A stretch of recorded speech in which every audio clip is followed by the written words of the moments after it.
these are our panel members for today. My personal favorite, not just professionally but even personally. We have with us Miss Manogya Sahai and Miss Ayushi Srivastava. Miss Manogya has an MSc in Psychological Studies from University of Glasgow, United Kingdom, and holds a bachelor's degree in philosophy from LSR College. She is a young contemporary therapist who blends the best of philosophy and psychology in her clinical work. She's worked extensively with adolescents in school setups. She has experience in designing and conducting workshops on mental health as well. Her clinical interests include anxiety, depression, grief, and stress management. She works in a holistic fashion, engaging in family therapy whenever required. So, what Manogya is doing right now, she is also working as a school counselor in a very top notch school in Delhi NCR, and simultaneously, she's also working as a psychology teacher over there. Ever since I know Manogya, she's always mentioned about her interest and even how passionate she's about teaching. She was supposed to go for her PhD this year, and we still hope that she goes for her PhD this year. But because of all the uncertainties, the results are awaited. But yes, she'll still be talking about how the application process works in the US and the UK because she's also personally been through that. Next, we have with us Miss Ayushi. Again, my personal favorite, even though I got to know her a few days back via Manogya, but then I could totally sense that we do have a vibe where we could go on a same page a lot of time. So Ayushi is a mental health professional who has worked as a facilitator in government and affordable schools in UP and Maharashtra, engaging in narrative therapy practices and social emotional learning. She has completed her MSW, which is Masters in Social Work in Mental Health from TIS Bombay. Now, TIS Mumbai is one of the known institutes in the country, one of the best institutes, and for that matter, a lot of people would die to go to this particular university. So, I'm sure Aishu can also give us some tips as to how can you get through this particular university. Hi, Manoga and Ayushi, are we good to go? Hi, Bhumika. Yeah, Yeah, we're good to go. hi.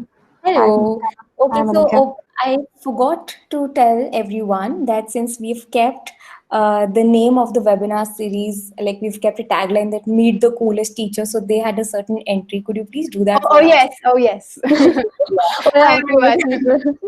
Thank you. Thank you. That actually justifies our whole event because what perception do we have for almost all teachers that they're pretty strict, that they are too authoritative, and that's not true for every teacher. So we want to tell everyone that teachers also have another side which you need to see, and here we have the coolest teachers with us. All right, so let's begin. Yes. Okay, so the first question goes for the both of you is what made the two of you take up this profession? What are your current profiles both in the field of education and otherwise? Right. Thank you so much, Bhumika, and thank you so much for the introduction. By the way, um, since school, I was oriented to. I used to visualize myself working in a setup which is very people oriented, which is how I also went ahead with psychology. In school, I used to teach my friends, and I really enjoyed doing that. Enjoying in the sense, I used to look forward to it. कि revision करेंगे, exam से पहले पढ़ाएंगे, all of that. But I never thought I could take up that in a professional capacity. So when I started working as a counselor here in Noida, I was asked that I might have to teach psychology to grade 11 students. I was a little intimidated by the fact कि अरे अचानक से पढ़ाने लग जाए पढ़ाना पड़ेगा. But when I took my first class, I remember the feeling was so fresh, and when I came out of the class, I felt so rejuvenated. So the desire to teach was always there, but it got concretized when I started teaching here in the school. So yeah, that's how I came into this profession, and it's been a great journey so far. Yeah. Should I go next? Or Also, Yeah. yes, I'm so sorry. Yeah. Yeah. Also, other than teaching, I'm also a private practitioner, I practice here in Noida as a counseling psychologist. I'm also the counselor in school. So working in a school setup has given me the liberty to do my practice also in the evenings. So in the evenings, I work in a clinic, and of course, mornings and afternoons go in school. Right. So as far as I've known, her schedule has been pretty packed. Morning she goes to the school, evening she goes to the clinic, she does her practice, and even while she does not have school or college, she would still take up sessions here and there. So she's had a routine like that, and I think we should also talk about how do you really balance it out. All that while, Ayushi was smiling for some reason. Ayushi, what's the reason of you giggling? Could you please tell us?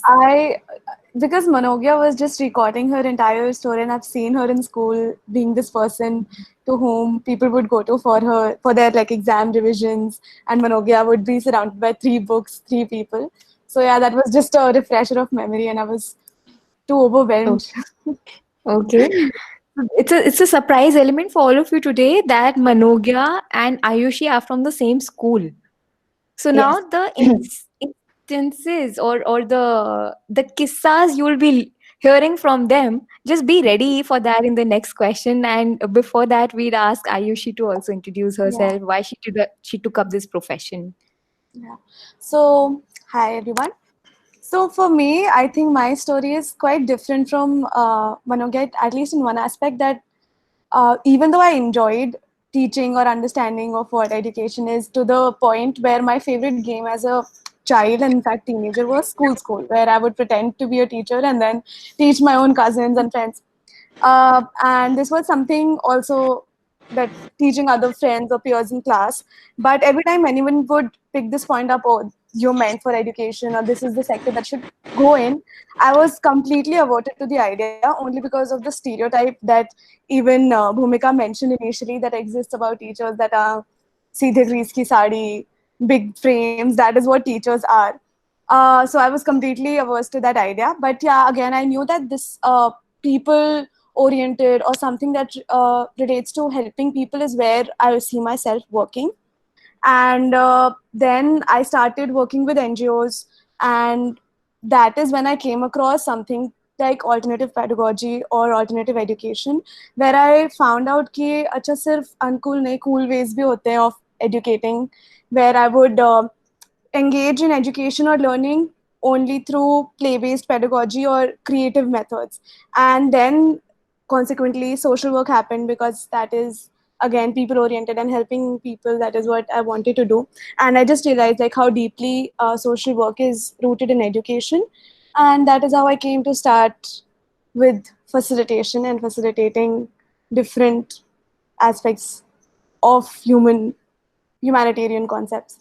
So right now I am working with a group called One Step Many Smiles that focuses on the COVID relief that's going on, including psychosocial support.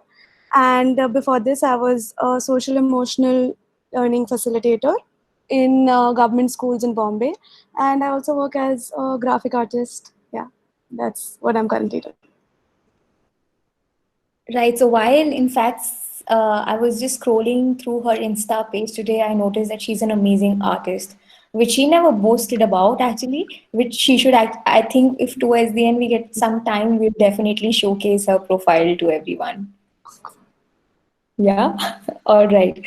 So thank you for your introduction, both of you. And I think let's make the session a little interesting.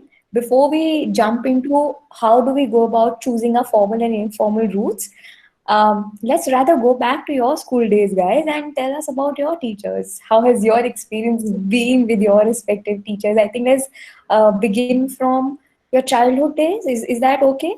Or should you want to begin from the 11th, 12th?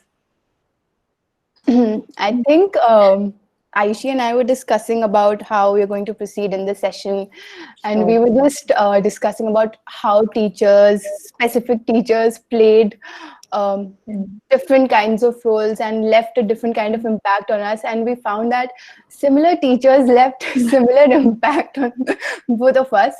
So I think Aishi, would you want to go ahead with our grade Yeah, two? I think we should begin at the beginning itself, which was I Okay. think the most like imprinted memory that I have of school and childhood in school is like grade 2, where we had this teacher who had the most absurd and most traumatizing methods of teaching, which was Mhm. not just, it wasn't teaching, it was just punishment.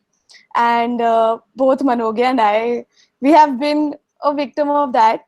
And she would just have the most, I don't know how did she even come across those ideas, but she would ask students to slap each other अगर गलत answer दिया है उन्होंने तो and Right.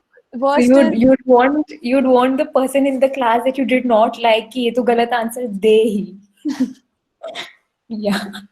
Continue.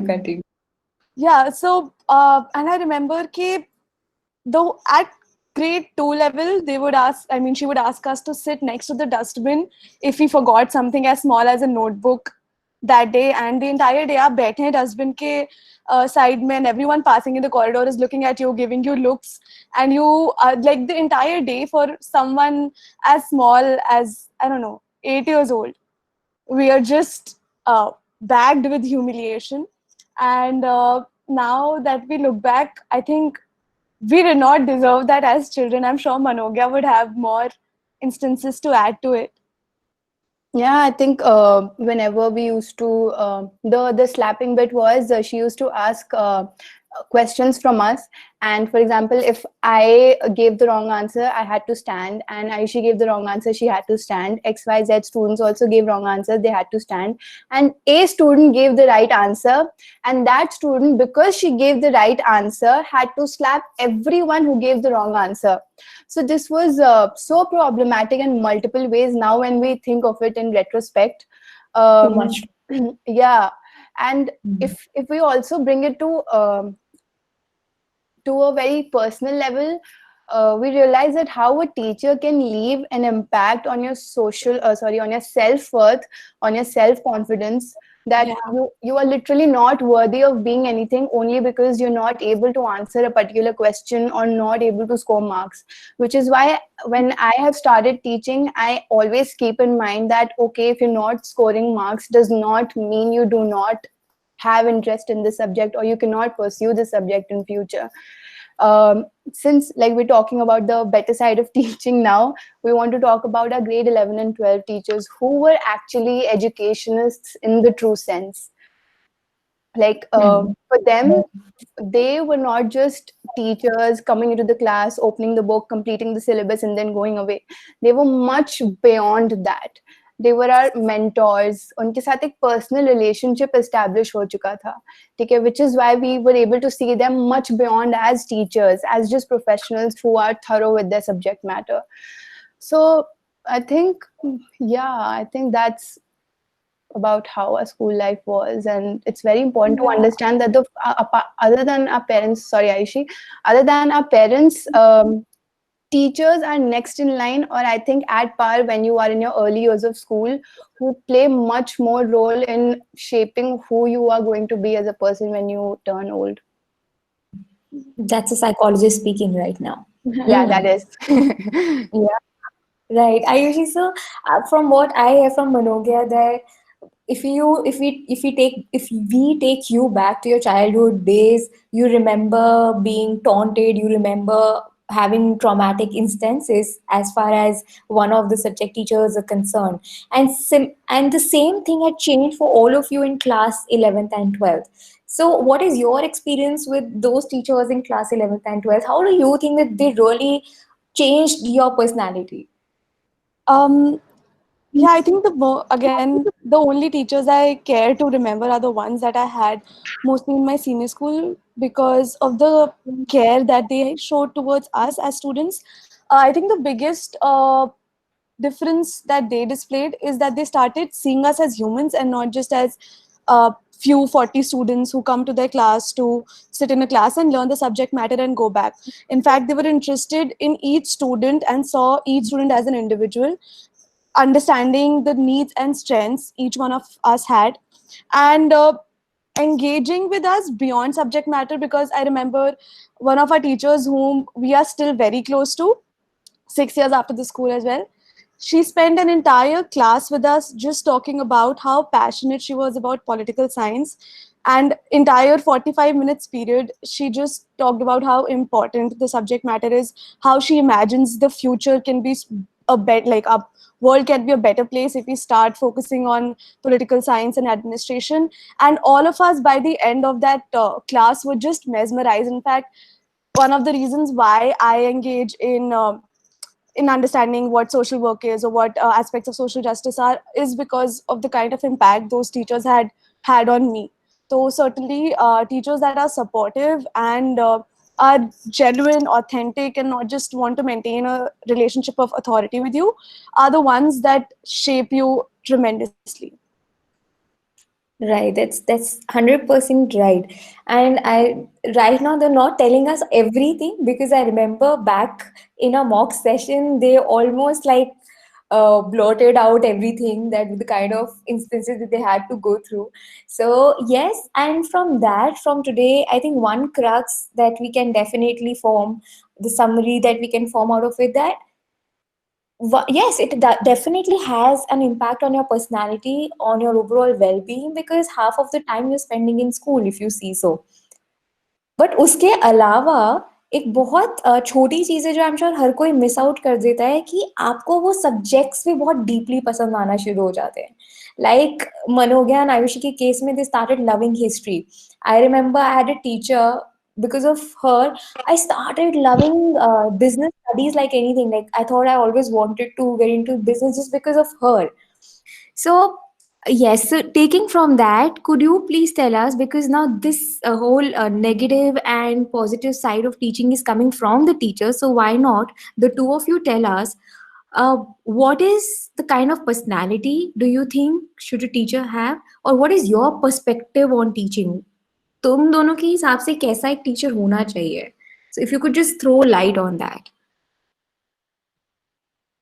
I know it's too subjective, but still, looking from your perspective, looking from how do you take teaching methodology, like what is your take on that?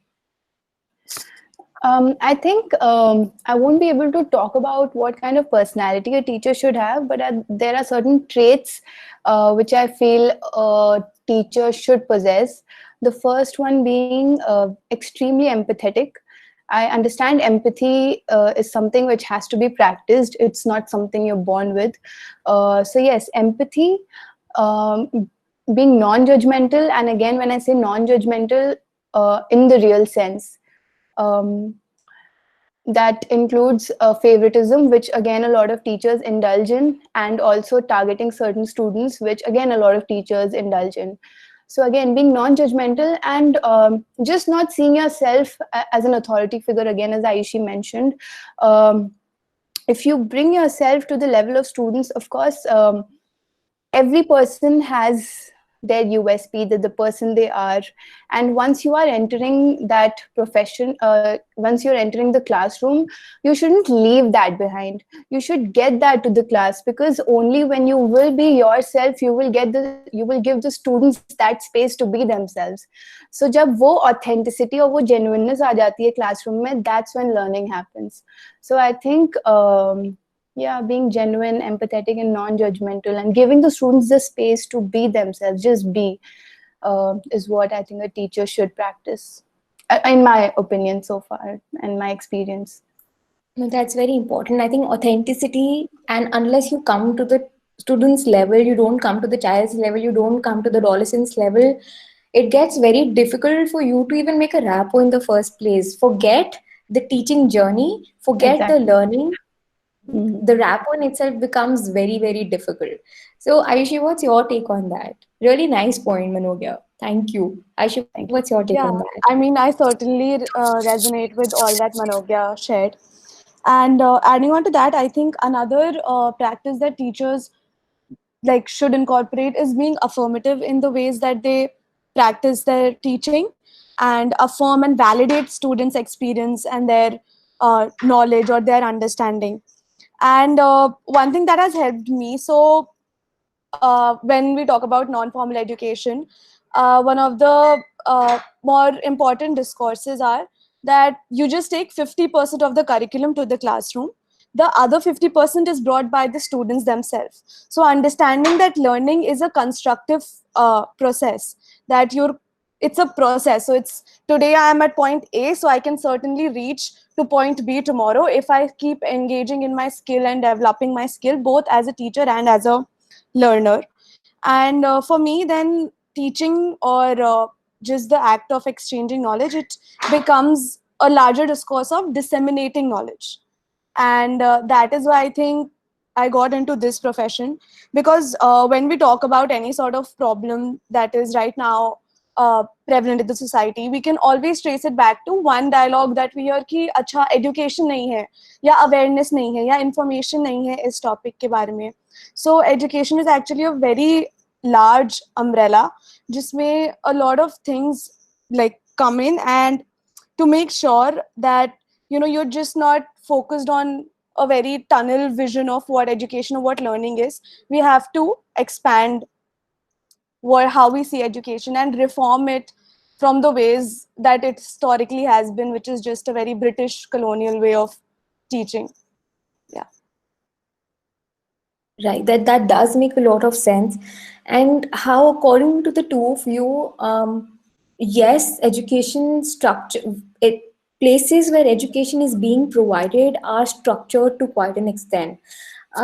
In fact, they're pretty disciplined, pretty structured, which is good in a sense because that sort of keeps everyone going in that routine. However, imparting education or imparting knowledge should be rather more liberal in the sense that you should not be scared. You should not come to a class with the perspective कि आई हाय आज आ गई, आज तो गए हम, ओहो 45 minutes पकाने आ गई. Oh, guys, now this is not what I am saying, this is what you people say, this is what every student say, oh kabutri aa gayi, this that and what not. We don't know the original names of the like we would not even know the first name of the teacher, we would only know their surnames. Please think back. Yes, so idea is that it's a very personal relationship, it's a very mentor mentee relationship, it's a coach coachee relationship, and that's how it goes forward. The whole process becomes very liberating instead of too suppressing. All right, so taking from that, yes, because there's so many experiences, so many generic questions we'll have from the both of you. But let's first quickly cover certain steps to get into formal education system and informal education system in India and overseas. So, Ayushi, can we start from you, and then Manogya, you take this question now. Yeah. So first, just giving you a primer of what non-formal education or informal education looks like and why we conceptualize it the way that we conceptualize it. Actually, also traces back to the previous question that you asked about how education or educators must be. So if we see at the current education system, that if you look at it right now, it's after India got its independence, there was no reformation of education. The only reformation that came was in the subject matter, that instead of studying the British history, we started reading more about our cultural history, or we started reading more about stories or literature texts that were developed in India. So essentially there has been no change or reform in the education system that was introduced by the British Raj in the colonial era, and the focus of that education system was to create workers. At that time, they just wanted people who are going to help create more product or manufacture more.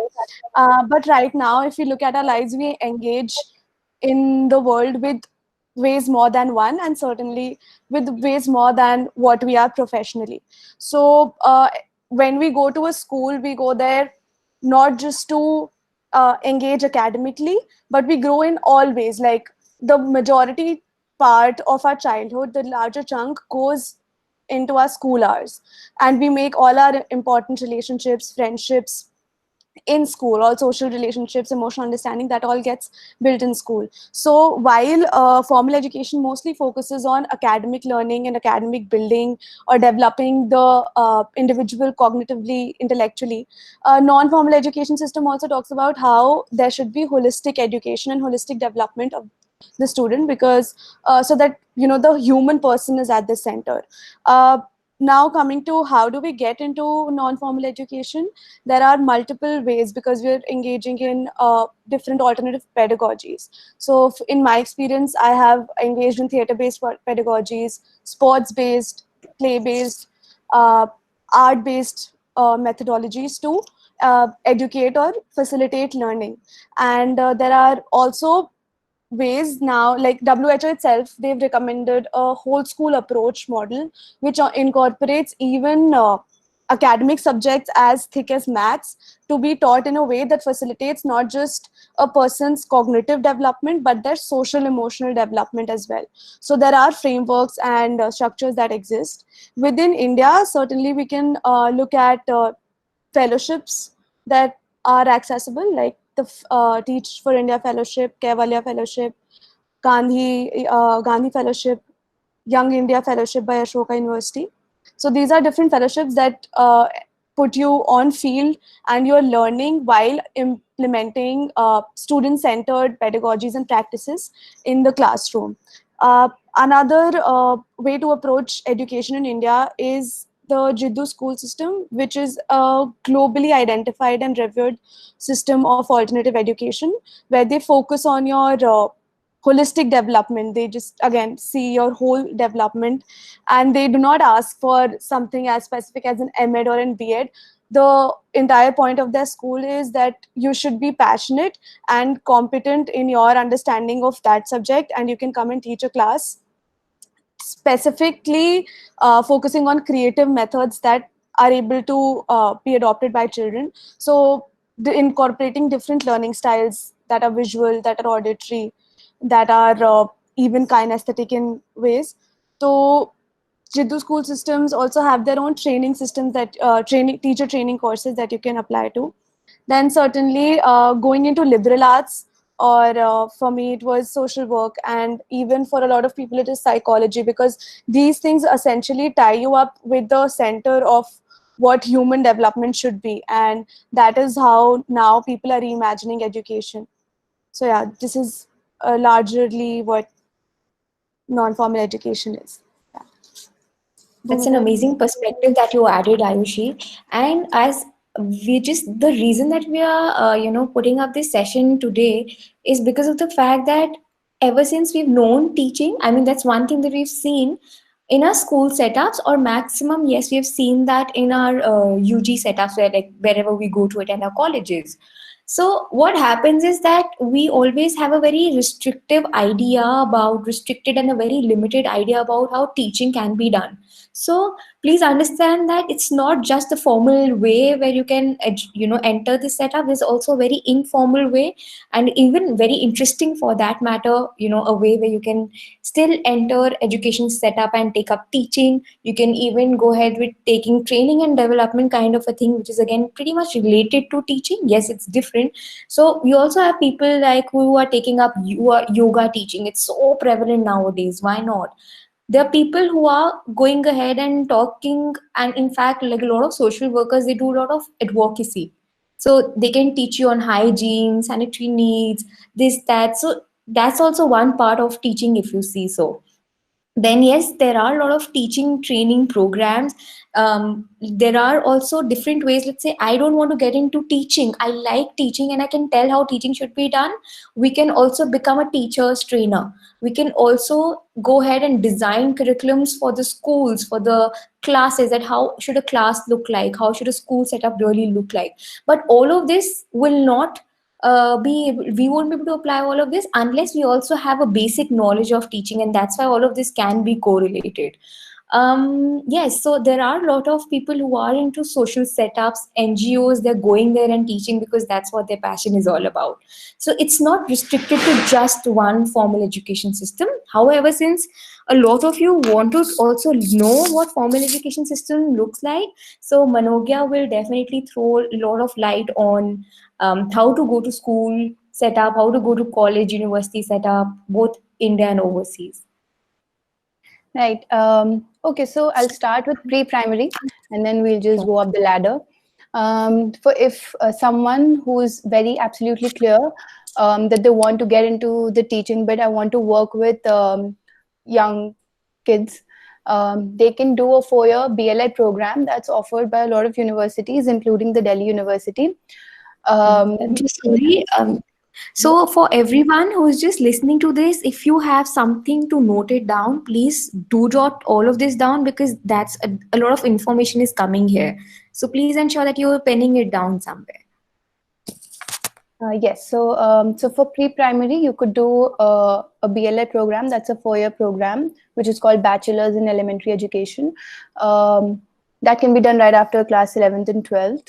If you are looking at the elementary education and the secondary education, you can do your batch after 11th and 12th.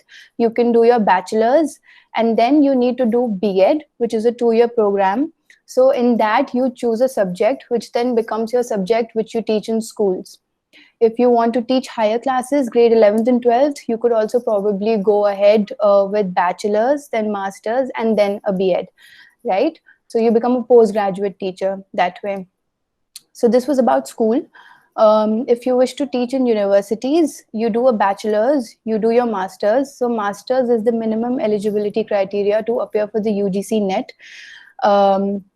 And it's a two, so the UGC NET exam is divided into 2 sections. The first consists of the tests all those aspects which every other entrance exam tests, which includes verbal reasoning, general awareness, numerical aptitude, all of that. And the second part of it is an MCQ based paper about the subject which you want to pursue in your academics as a professor or as a lecturer, right?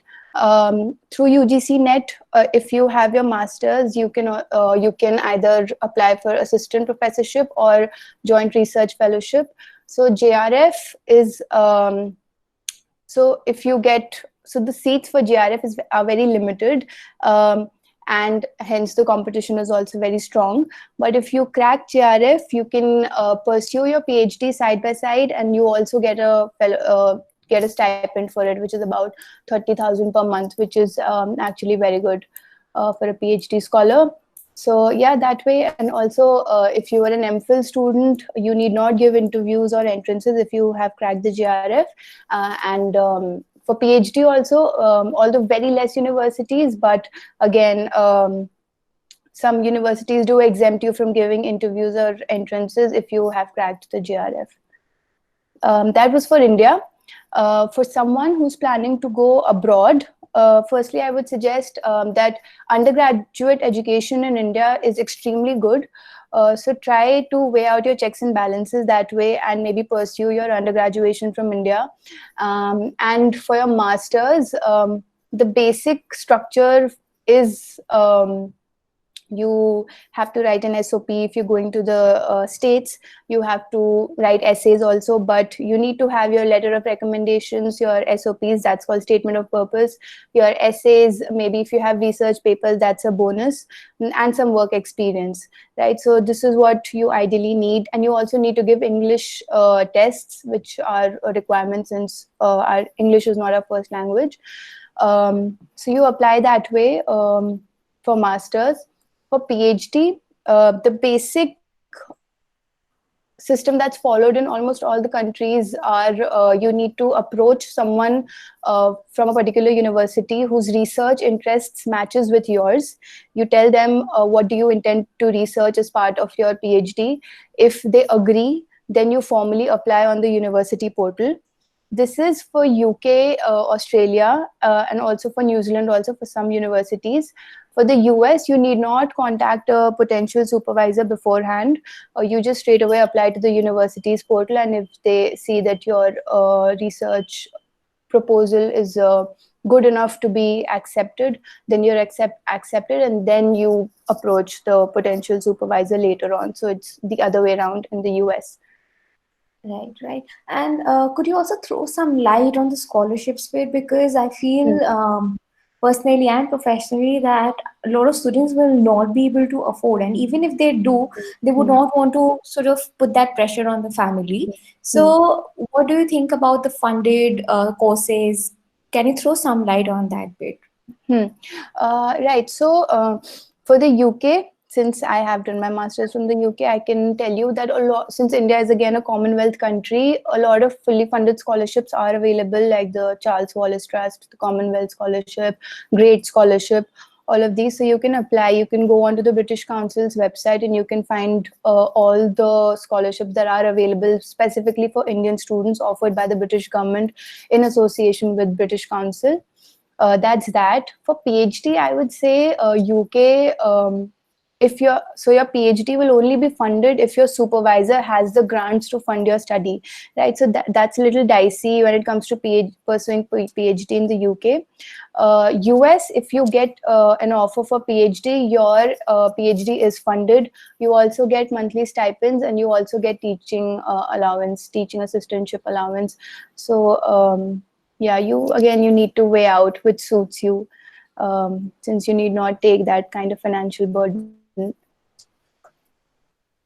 Right.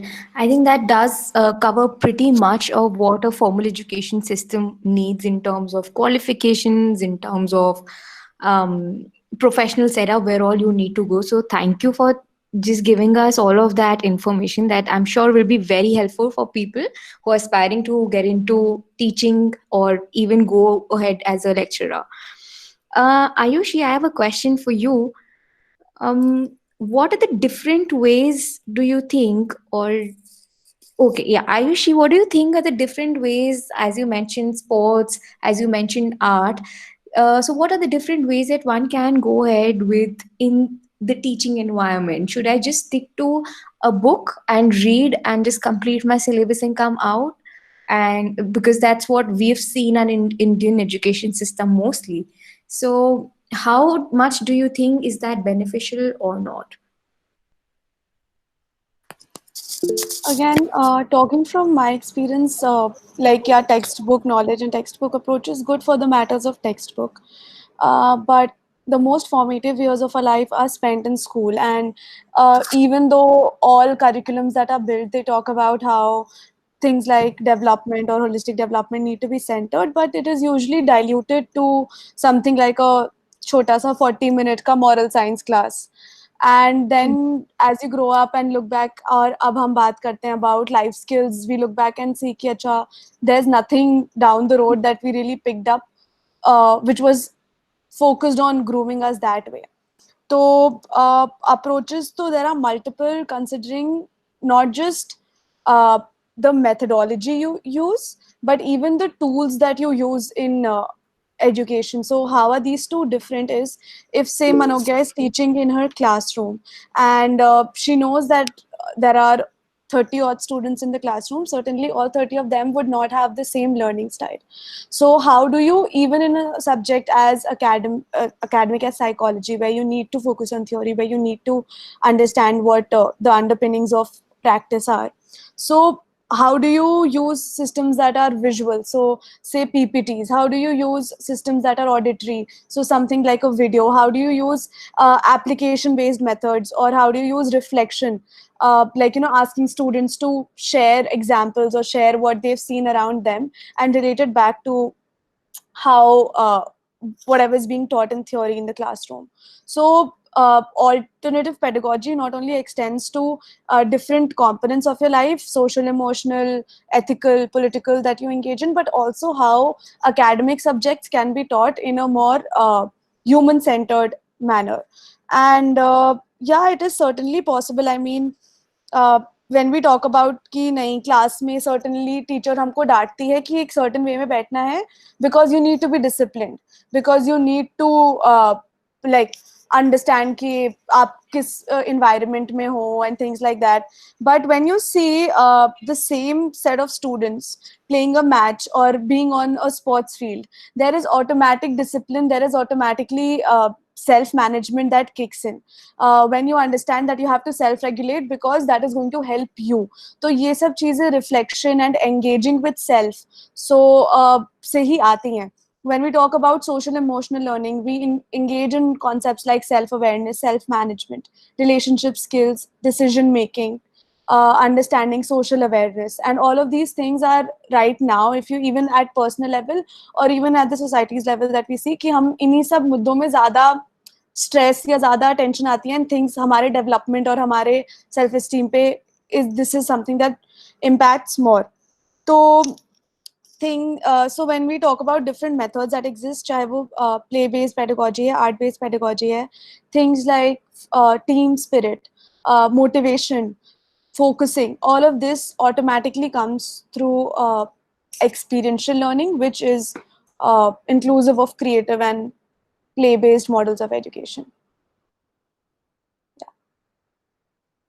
All right. Thank you so much, Ayushi, because that really helps us understand the fact that holistic education system is when what we talk about is not just about imparting what's there in the textbook, but also sort of focusing on the skills that you're being able to develop indirectly or directly. Something like sportsmanship spirit, something like as simple as empathy, something like as simple as communication skills, uh, something as simple as acknowledging what the other person is doing. So these are like nitty gritties which we might just miss out on if we just go on a very daily and a boring routine.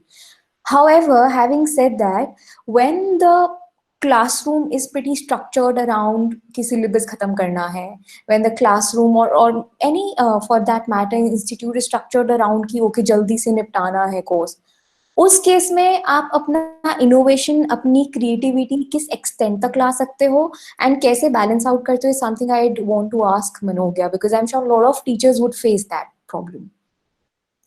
Right. So if you think of it, Bhumika, you can complete the syllabus and yet you can be innovative and creative while you complete the syllabus, right? So the two can go hand in hand.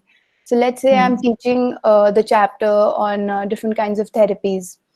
So what I usually do is I give a situation, make groups of students, one being the patient and one being the therapist, and then let them be and let them engage in that kind of a situation, right? Because how else will you know what therapy looks like till the time you actually are not in that kind of a space? So for me, I think since I cannot bring all of them into a therapy room to show them what therapy looks like, of course, I have to create that kind of space within the classroom, right? So, and this way the syllabus also gets completed, of course. Yes, you have time foundations that way, and you have to weigh out कि अच्छा कौन सी चीज़ अभी करा सकते हैं, कौन सी नहीं करा सकते हैं, कौन सी बच्चों को ज़्यादा इंटरेस्ट है कराने में, keeping them always on the forward position. So yeah, your syllabus of course can be completed, because again when you are teaching you have to keep in mind what is the end goal of this teaching. Are you teaching them with the idea that exams are approaching and they have to do well, or with the idea that I have to teach them so that they're able to see psychology everywhere outside the classroom, they can apply psychology everywhere outside, they can take it outside the classroom and they can tell people, okay, this is what psychology looks like, this is what psychology is. So that should be the end goal, and not merely seeing it as completing syllabus. Of course, wo to ho hi jata hai at the end of the day. But again, teaching that with a different perspective can create a lot of difference, and innovation and creativity comes handy in such situations. And again, it's very important also.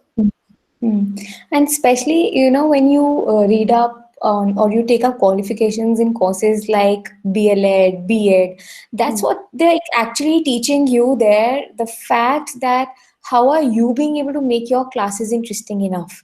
Exactly. I remember reading history back in my school, but I used to think, what is this subject like? Why are we even studying it? But today, when I read the same history, or rather, because my learning style is so different, I don't read much. Rather, I'm a visual learner. That's what you need to acknowledge. That's what you need to understand. Not every child can read and learn. A child may be able to hear things out and learn. A child may be able to watch your gestures and learn better. There will be other set of group where they are being able to watch videos and presentations can learn better. There will be other set of group where you're giving mock tests, or rather mock presentation sort of a thing happening, might do better. Yeah, so according to what the need of the child is, if we really divide up subject our way of teaching, or our way of approach, I'm sure it will certainly make some or the other amount of difference. And that also takes me to this question, that even in the chat, a lot of people are asking about the fact that how monetization looks like. So both at the school level and at the university level, if I'm someone who's passionate about teaching, but I'm also someone who's also taking care of the fact that finances are what needs to be taken care of, how do I go about it?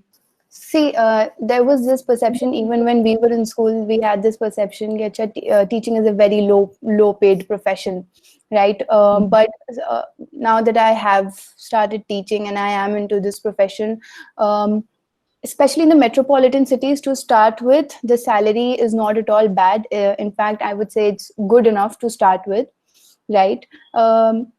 When we're talking about monetize the money aspect of it, we also need to understand that if we are in a school setup or at a university level, we're the working hours are a little less in comparison to other professions, which also gives us the time to do certain other things if we wish to pursue them. So if I am working in a school, I'm also getting the time to practice in the evening, right? So it's again getting balanced out. But yes, if I have to talk about the money bit, it's not at all bad now. In fact, it's good enough, especially in the private schools, if I have to say so. Yeah. And what's your take on that, Ayushi? What do you think about the monetization bit in the profession? Because a lot of students are sort of skeptical about this. Yeah. So certainly, if you compare some, because essentially it is not a STEM focused job. So if you look around, if you compare it to something that is STEM focused, certainly it would look slightly underpaid, but it is not something that you cannot, that is not substantial. You will be able to support and If you just break it like down for sustain. students, what STEM is, like if Oh, you could just STEM. give a quick abbreviation So for science, me. technology, engineering, and maths. When you focus on like how we talk about engineering, or we talk about people getting into the medical sciences, uh, that is where if you compare this to those standards, certainly it might look not as lucrative. But I can assure you that if you have the passion to teach, this would be the most, or the passion to work on knowledge building, this would be the most satisfying hours or part of your day, that you go into a classroom, engage with 30, 40, or how many ever students, and come back not just with teaching or giving out a lesson that you would have planned for the day, but certainly taking a lot of reflection and learnings back to yourself, to your home, or to your life from what the classroom gives you. And there is so much opportunity to develop hands on in the job, that there is only you move upwards. There is no way that when you're teaching there could be some sort of regression. Even right now we see that in something as crisis centric as what we're going abhi, what we're going through right now, teachers, or the act of the job of teaching is pretty secure, especially when you talk about government. Someone in the comments mentioned about government institutions.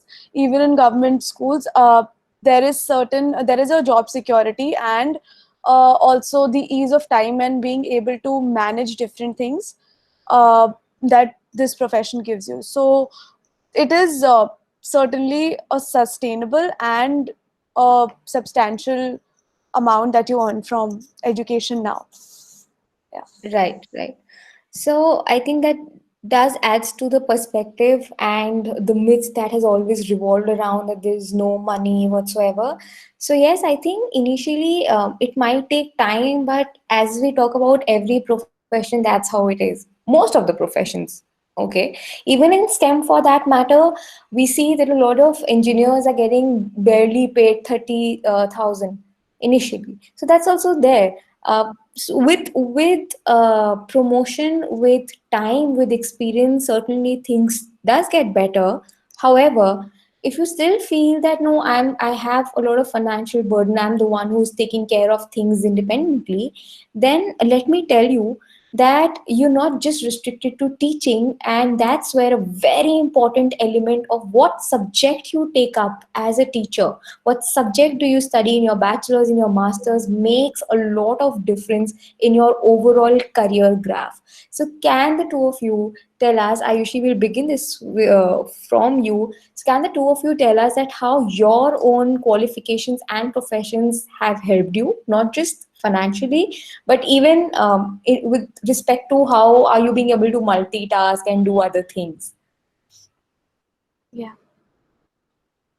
So for me, I started with understanding ki social justice or what social work is and how rooted that is in Indian, in the need of the Indian context. And certainly that calls for being really multidimensional. You cannot, I mean, I cannot just engage in one subject or in one discipline and expect to do well in that. In fact, all if we see our lives today, we are multidisciplinary in every sense. We not just engage, if you're for instance, if you're working in a 9 to 5 MNC sort of job, you are expected to have certain communication skills. You're is expected to have some skills that support you. Other than that, what the core subject matter is. So coming back to that, how do different learnings or different ways in which we engage with our subject inform our practice or inform our lives in general is, just for instance, I use a lot of art based methods and whatever learning or understanding ki how do people understand or how do people uh, come to grasp knowledge or how do people learn. I'm able to imply that in my techniques of art and send out things as a graphic artist, where I'm able to develop materials that would actually speak to people and would not just speak to people, in fact people would hear them. So there's a difference where you understand that okay, this is how learning takes place, and you're able to inform different things that you do in your life through your own practice of education. And there is certainly back and forth, like initially how Manogya mentioned that a good teacher needs to have empathy, non-judgmental attitude, authenticity, validate the practice of validating the experience of a student. And all of this is something that we pick up as psychologists or as mental health professionals, that these are the key principles of practicing mental health and practicing psychology. So that is somewhere reflected in our practice as teachers as well, which certainly changes the entire environment of the classroom. Yeah. Certainly. So the fact that you're not just a teacher, but you're also a graphic designer. The fact that you're not just a teacher, but you're also somebody who's a facilitator. You're also a social worker and a mental health professional, which means that she's not just restricted to teaching because of the kind of profession and qualification she's coming from. Manogya, could you also add to this bit that how your profession qualification has not just helped you in teaching, but has also helped you to take up other things like having your own practice, being a consultant psychologist at the same time. So could you tell us how things are being managed simultaneously and adds to the teaching profession? Right. So although my schedule might sound a little compact, yet it gives me the time to, relax a little in between the school hours and the clinic hours. So yes, school has given me the opportunity, and that's how I also wanted it to be, which is why I went ahead with being the counselor of a school, and also so that I get the time to, practice in a clinic as well. When it comes to inculcating my the work I do in clinic and how it helps me in my teaching profession, I use a lot of examples from my what I've learned about therapy, about how childhood should be, how it was, how families can also be dysfunctional, how we shouldn't be viewing our parents as parents who have to be perfect all the time, but can be like two separate individuals who can also go wrong. Right. So I use those examples a lot because, again, students, again, since psychology is something which is about you, it's about me, it's about us. And this is a subject which the students have never studied before in any of the classes. Yet they can come with a lot of perspective because they have lived a childhood. they have had experiences in interpersonal relationships, right? So that way I use a lot of examples from what I have studied, about psychology in its most core sense. And I'm very happy to give that kind of insight and get that kind of insight from students also, because I remember the new grade 11 students have come and we were just discussing about how our mind is different from our brain, and all the emotions and decision making, judgment making is done by the mind, right? And how it's different from the brain, and mind not being an abstract thing, yet it is an entity. So they were like, ma'am, soul is also an abstract thing, so why is it not considered in psychology? Mind is also an abstract thing, and why is mind considered as an entity? So yeah, I do get a lot of questions of that nature, and it's really good to have that two-way street in classrooms, seeing learning as a two-way process. Right, right. So yes, I think balancing becomes the key here, that because Mm, I'm sure you're waking up early in the morning, taking care of the entire routine with mm, respect to school, the students, designing, uh, preparing yourself for the classes beforehand, and then towards the evening also preparing yourself for the sessions. So mm, yes, there is a lot that comes in plate. However, if you see a normal job where you're working from 9 to 6, mm, it eventually becomes like that. You just need to know how you're being able to balance it out, mm, which mm. I'm sure you being able to do that So so far, far. yes. I hope it continues. All right, and now let's quickly take up the questions that are coming up in the chat option. We've been able to answer a few of them, but the ones that we've not been able to answer, and people need to know answers to these questions, let's take them up. Mm. So, what is your take, both of your takes on homeschooling, the pros and cons of homeschooling? Okay, so Begin. right. So if I have, in my perspective, homeschooling in terms of education, if you're just seeing the education bit, um, it can be fairly good, right? But if we are coming about the development of certain aspects of our personality, if I have to speak from a very psychological aspect, then most of our personality is a result of our peer interaction in schools, right? And the early years, maybe, yeah, the early years are important to interact with people of our age. And since we get that kind of an opportunity in school, I think that also plays an important role. I'm not saying that homeschooling can be scrapped out of question altogether, but again, if we have to like weigh between the two, in my personal opinion, I think like sending a kid to a school would be a better option in comparison to homeschooling. That totally makes sense. I think the way you've been able to put in the pros and cons to it, I also totally agree with that. But Ayushi, what's your take on that? Yeah, so first of all, I'd like to apologize. There's been a power cut here, so probably my video is not the most Not a brightest right problem. now. You're still Yeah. visible. Okay, Mhm, okay. yes. So I think homeschooling का understanding काफी diluted और बहुत ही thin है अभी हमारे structures में. Homeschooling we think is something very lucid कि घर पे बच्चा है, we are teaching them and हो गया.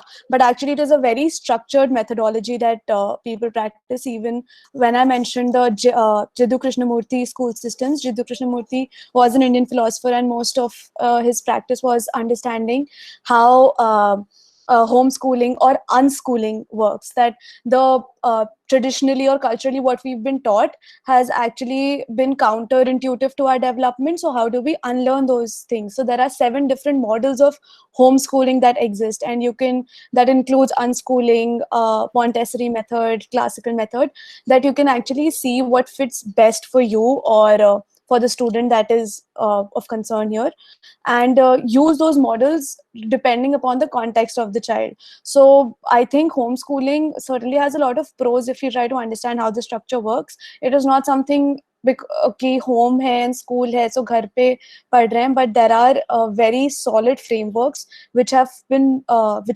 proven to be like super important to child's development. And it just does not include I mean, the usually a lot of times this discourse comes in कि अगर but if the child is studying at home, they are not engaging in other skills that would develop while they engage with their peers.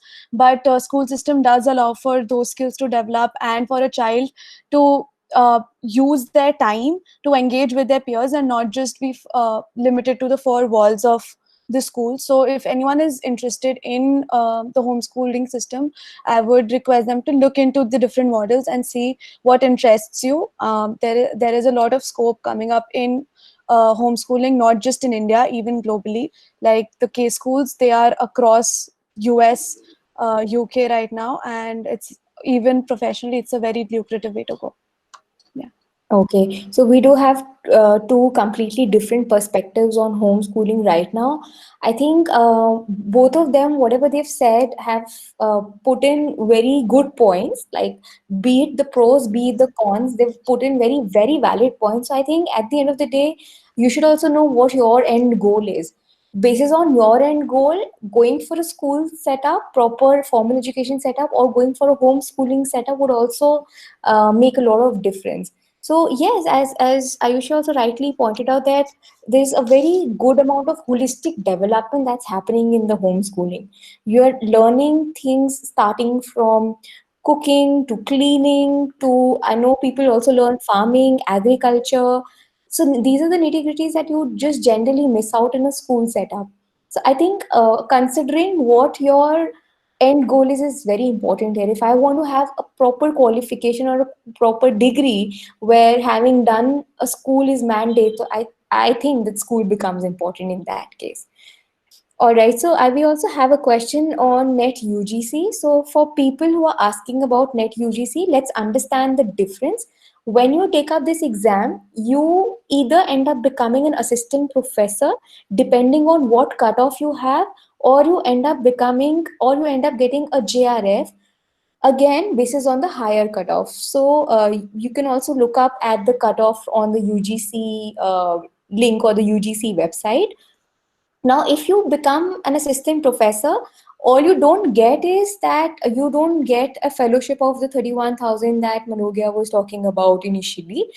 And yes, if you also clear JRF, you have an edge. Why? One, that you get to skip interviews in a few of universities, and another edge is definitely the stipend. So you're technically not relying on anyone for the finances for those 5 years. So after 2 years, you also uh, start from JRF and you end up at senior research fellowship. Second, in fact, third, you also, while you're pursuing PhD, you get to do research, and at the same time, you're getting to take part in academia. So that's what is being fulfilled. Is there any other question related to NET UGC? Yeah. That's pretty much it. Would you like to add something in this, Uh, Manogia? yes, adding on to what you said, through the UGC, you either become an assistant professor or you can also appear for the JRF. If you crack the JRF, the only difference is that as an assistant professor, you just start working as a professor. But as a JRF, it's a means to advanced research, and it basically further promotes you to pursue your PhD and makes your chances of pursuing a PhD much, much more higher. That's the idea of JRF. Mhm. And like certain people would have this question, so should I clear my UGC net and not have PhD?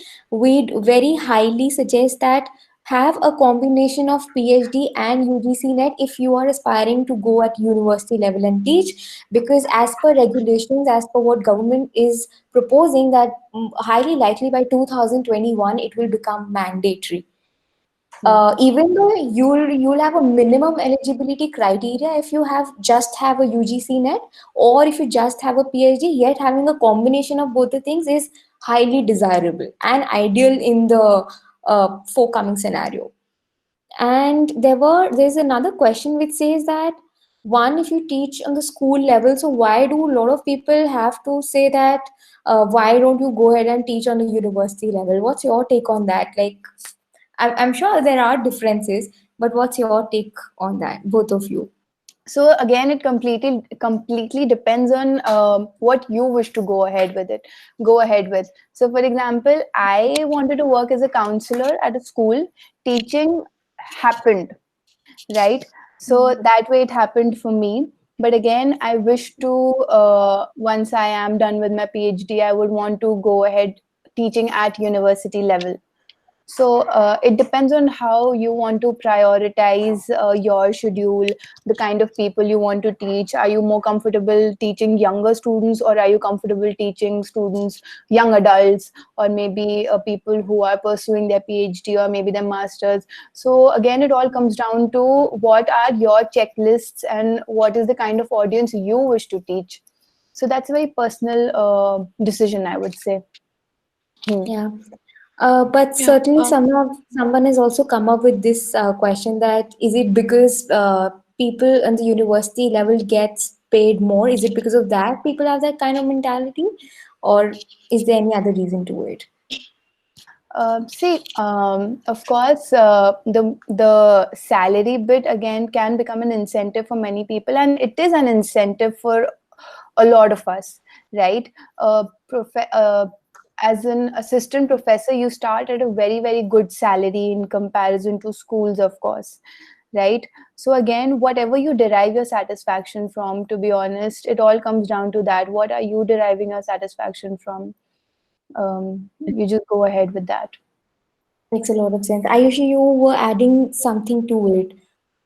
Yeah, like your orientation and the rationale behind why you have entered the field is, I think, supreme in guiding why would you go for, say, a college lecturer profession, I mean, yeah, practice, or at a school level. And again, it boils down to how we see the larger discourse of education right now. Mhm. If you think that the purpose of education is to see कि मुझे कहाँ पैसा मिल रहा है, and not Mm. see it in a way that you're actually impacting a person, not even a person, like 40 odd or 30 or how many students you ever teach, their life forever. It's not like we're going to be at the starting point and same point. And certainly the discourse around education is changing, even at the government level, where you have Delhi government incorporating curriculum like the happiness curriculum. And that brings you back ki why are you in this job, or do you see people as I mean, agar hum sabhi padhane lage at college level, what would happen to, say, the primary or middle school or senior school level? And these are the formative years, or the most influential years that a student goes through. And if that is what you're focused on, say for in like me personally talking, this is something I was more centered on, that helping people or being people oriented, or especially if you come from a psychology based background and you're focused on people's mind and mentality being groomed and developed, something like school based education would interest you more. So if you're looking at a more academic discourse and how we propagate academia further, then in from that lens, going through a professor or university level would make more sense for you. It is generally what you're most passionate about, and just know the impact you're going to make on the field. Yeah. Right. I think that's really a valid point because of the fact that if you are just taking teaching as a profession where you're thinking, am I getting money or am I not getting money? Then please give it a second thought. Re-question if I'm getting in the right profession, because you are certainly mending or breaking somebody's personality. You're creating a future, you are creating a platform. Yes, so many people are either growing or they're feeling too bad about themselves, or they are certainly feeling too traumatized to even ask you, can I go here, can I go there, or you're making people sit besides the dustbin. No, not happening. So yes, because your goals won't be fulfilling over there, or your what you had in your mind will not be sort of fulfilled in that profession, your frustration would come out, and that indirect passive aggression coming out on students is not a thing. So see what your goal is, see what your checklist is, see what your target population is. Basis on all of that, if you go ahead with this profession, it's as everybody says, it's the most noble profession. And we do have a few other questions. Yes, you wanted to say something, Manogya? No, I just wanted to add that it's a very fulfilling feeling when you are Exactly. speaking about making a difference to someone's personality, because again, a teacher can make or break someone's self-confidence, and to mend that confidence in even if it's a single student, it's an extremely fulfilling feeling. Indeed. And so these are two movies. One is The Dead Poet Society, Hmm. and the other one is that also came up, a Bollywood movie that recently came up, Do Duni Char. So you should definitely watch these two movies and see the kind of impact teachers are creating on an individual's life. I'm not even talking group right now. I'm talking individual's life, the kind of impact every teacher can create. And I'll take this opportunity, first of all, to thank you, Manogya and Ayushi. Had I had teachers like you two, oh my God, I would have loved those classes. And I'm Thank sure you so much, everybody Bhumika. in the audience would have loved those classes. And your students are definitely blessed to have people and individuals like you. Certainly. Thank you so much. Okay. Thank you. And it's okay, guys. So next we have, let's see what are the questions we have. Yeah, cool teachers. Amazing panel. Somebody says amazing panel. And oh, apni bhi तारीफ हो रही है. Bhumika, you're an excellent moderator. Thank you again, Mr. Sama. All right. And one more thing I wanted to Bhumika, do. I Yes. think someone asked something about government schools and how does that play Yes, out. Prachi, Yeah, I think that's a asked very it to important Yeah, question. Thank you. Thank you. I I was think thinking that yeah, we're missing out on something. So Ayushi, can you yeah. please take up that question? Thank you for Uh, recalling. yeah. So, yeah, my work has usually been in government schools, and I have engaged in government schools in UP, Gujarat, and Maharashtra. So I can tell you that government school systems actually provide a lot of security to their teachers. At the same time, they are burdened with a lot of work, considering the kind of environment that they're exposed to, because as you have mentioned in the question itself, that that the entire fabric of the class is very different from what you'd see in a private school or in a semi private school. But talking about if people would rather go for government education, I mean government school teachers, the issue is that people do prefer going for government school education, because especially after the seventh pay commission has come into the picture, because it gives you a certain job security and also benefits and a good income compared to even certain private schools.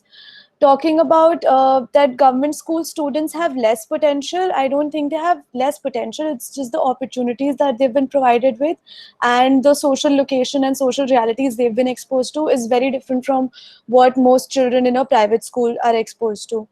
And one of the better things about the NGO or the third sector that is there in the country right now, engaging in the field of education, is they have access to these government schools. Be it TFI, I was working at this place called Apni Shala, and Project Khel in Lucknow, in Delhi. There are multiple NGOs that are Magic Bus, Oscar, all of these NGOs. They directly engage with the school systems and try to develop, like tap on the potential that these students carry, which a lot of government teachers are not able to tap out because of the training or because of the kind of experience they've been exposed to, or even the stereotypes that are attached to government schools. So when even how, linking back to social work and talking about social justice or advocacy, we talk about changing the narrative of education or the discourse of education, that we need to bring advocacy and talk about how government school systems are reformed, because good public education system does not mean that